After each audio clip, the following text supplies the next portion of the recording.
আরে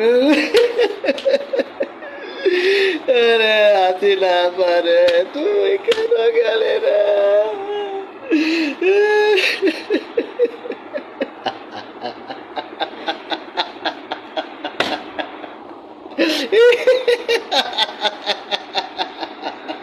কি মনে করছো আমি কি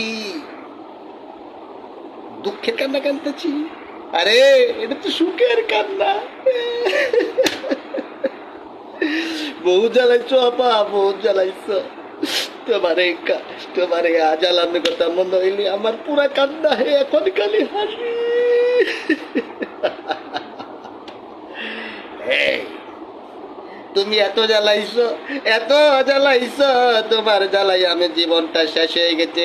যারা বাংলাদেশের মানুষের জীবনটা শেষ হয়ে গেছে। এখন কই গেছো আপা? গেছো মুদির কাছে, মুদির কাছে গিয়ে তুমি তোমার প্রেম নিবেদন করো, গিয়া প্রেম নিবেদন কইরা মোদিকে ইমপ্রেস করো, তুমি হবা মোদির প্রধানমন্ত্রী। বহুত জ্বালাইছো তুমি, সারা দেশের মানুষ মারছো, ছাত্র মারছো, কত কিছু করছো। কি ভাবছো তুমি এভাবেই থাকবা? 2009 সালে তুমি কত আলেমদেরকে হত্যা করেছো শাপলা চত্বরে, তাতেও মানুষকে তুমি ধোঁকা দিয়েছো। কি পেয়েছো? সারা জীবন এমনি করেই যাবা।